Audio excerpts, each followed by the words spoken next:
injured. No, arrest, civilians injured, police officers injured this time. Okay. Thank you very much. Good evening, everyone. I hope you are ready. Okay, thank you very much. This is a statement following today's chaos, looting, violence, and disruption of transport during protests against the fuel prices this Monday, 18th of May 2026.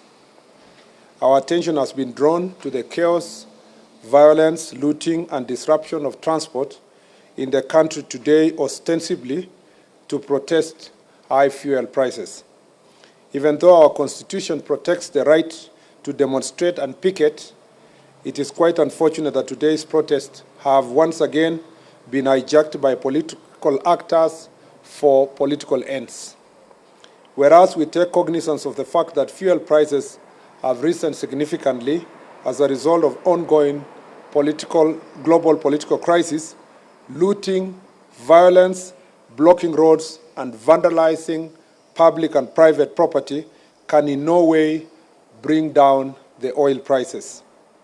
If anything, the disruption of transport and closure of business can only worsen the situation.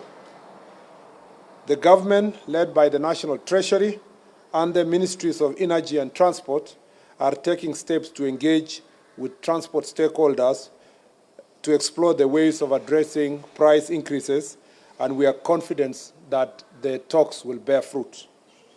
We are, however, concerned that although most parts of Kenya were peaceful, criminal elements in some parts have been mobilized and deployed by rogue politicians to target government projects, property,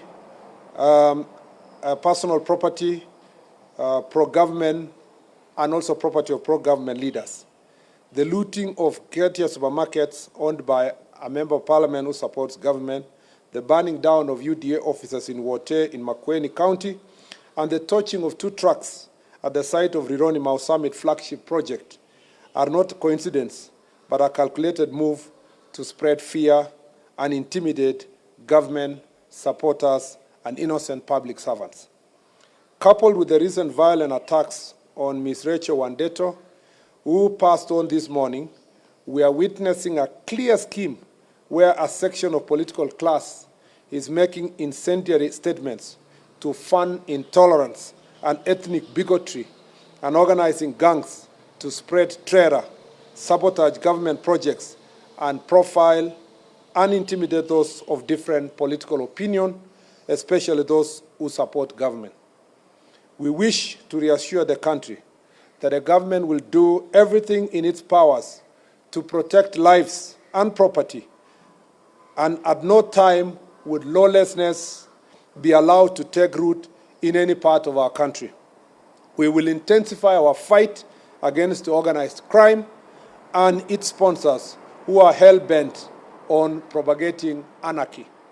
The full force of law will be brought to bear on the organizers of today's violence and wanton destruction of property.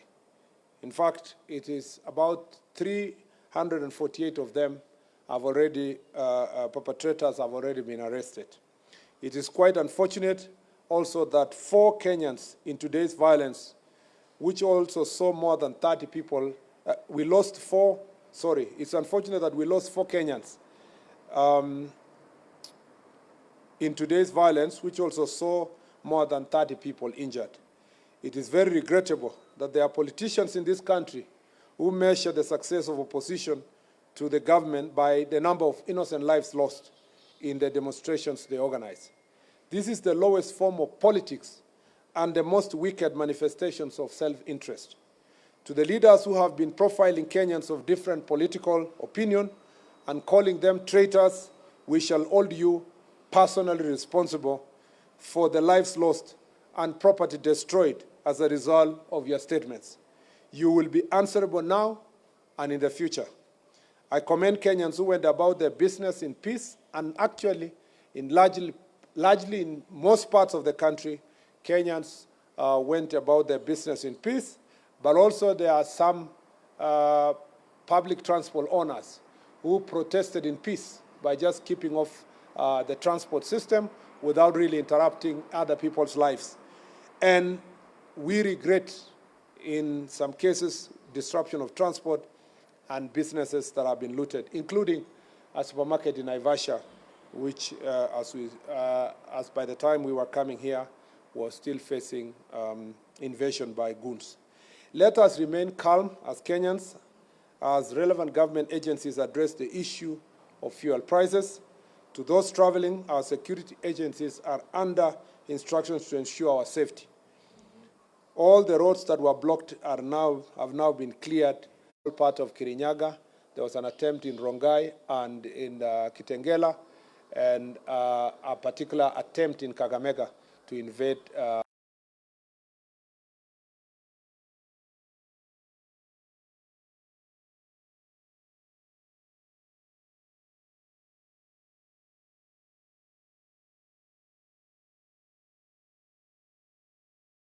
just wanted to know the 4 people who lost their lives, under what circumstances they lose.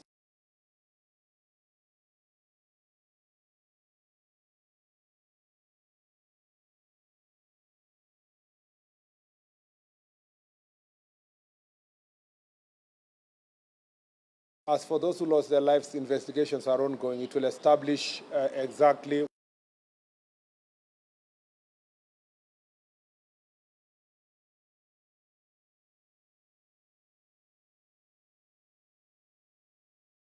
civilians. So we leave that to the investigators to establish the exact situation, whether these are innocent civilians, innocent citizens, or were they criminals who died in the process of being apprehended or being dealt with. And on the question of oil prices, as you may be aware, there is an ongoing meeting now between the ministries of transport and energy with the stakeholders,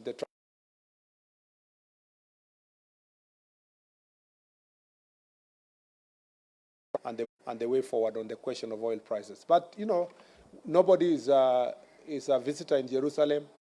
We at least have guarantee of supply of the fuel, even if it's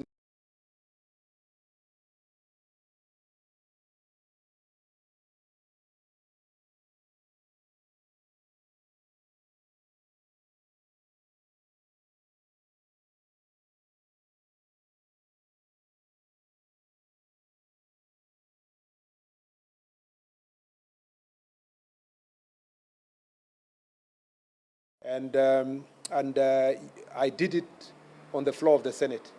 But you should give us credit that no life was lost during that time, during that agitation, that we never organized a protest. We never agitated for Matatu sector to stop transport. In fact, I dare say that the leaders of Matatu industry at that point in time never protested against the government. So the question you should be asking yourself, why did they feel that it was okay to understand President Uhuru Kenyatta, but when it is President William Ruto, they should go to the streets? You should ask yourself, why did they not stop their vehicles just less than 4 years ago? And why is it that in the administration of President William Ruto, they have stopped their vehicles from coming to the streets? There must be something. There must be a certain level of profiling that applies to William Ruto that does not apply to President Uhuru Kenyatta. And the guess is as good as, your guess is as good as mine.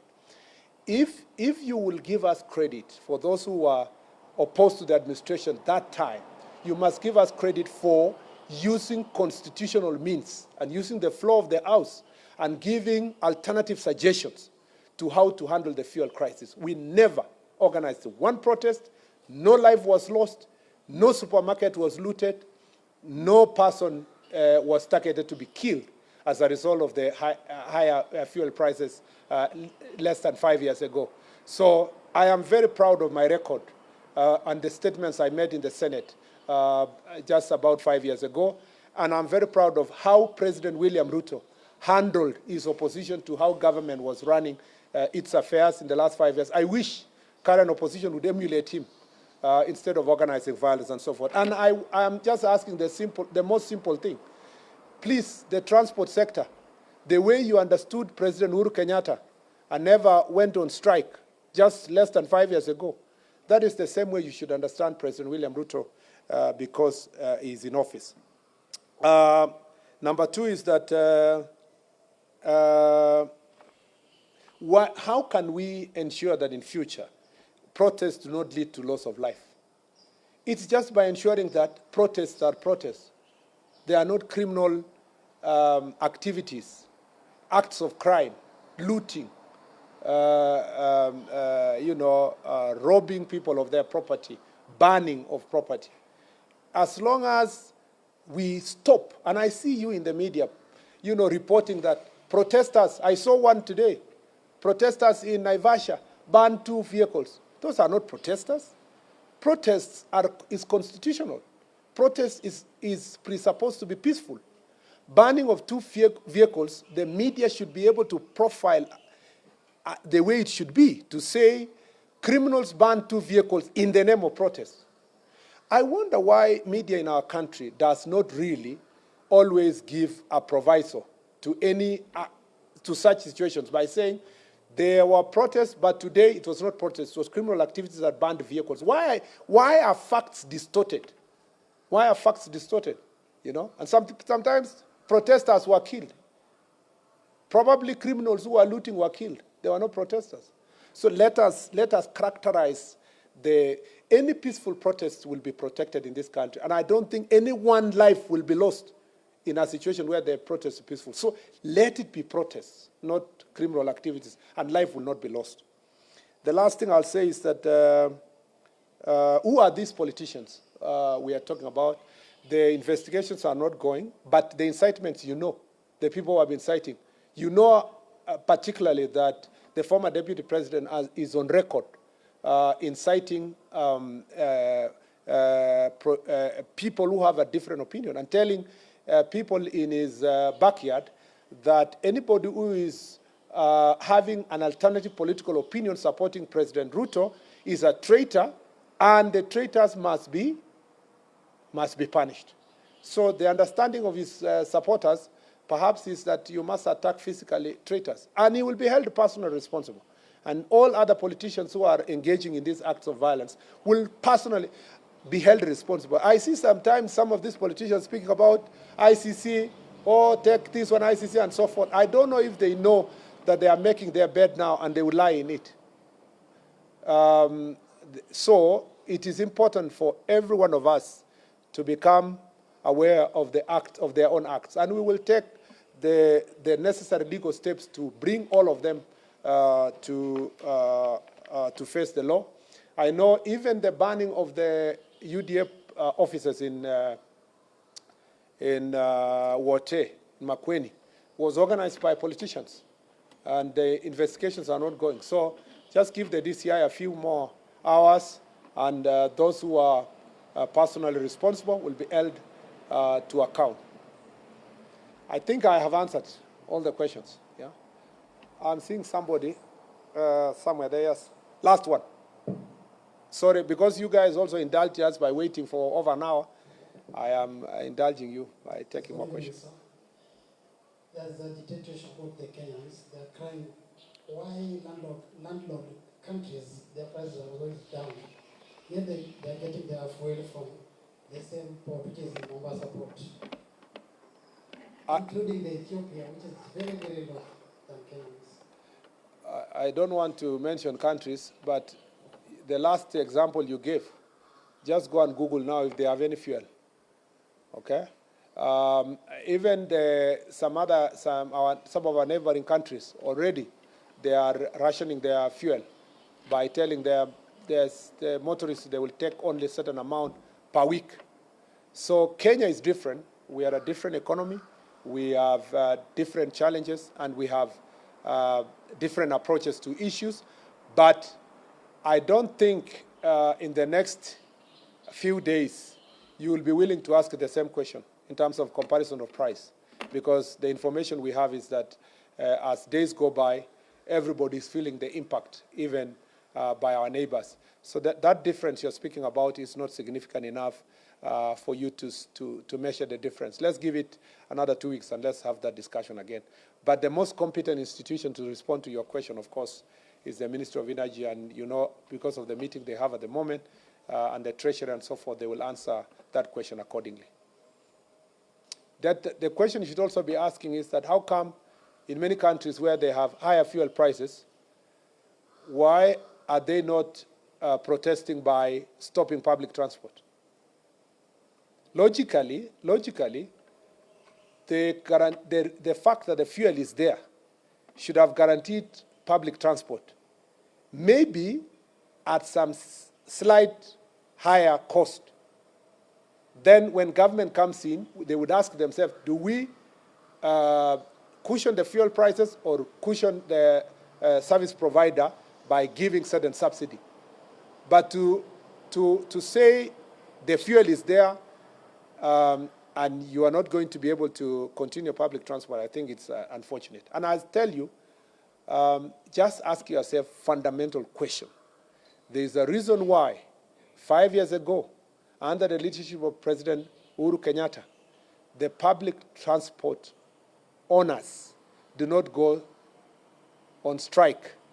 And they decided in this particular time, at this particular time, in the administration of President William Ruto, they went on strike. That is a question that should prick your conscience and the conscience of any person who is willing to think through this issue. Asanteni sana.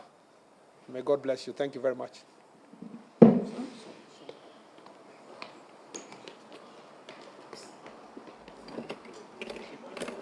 Yeah. You keep the tablet. Yeah. Phone line in here. Give him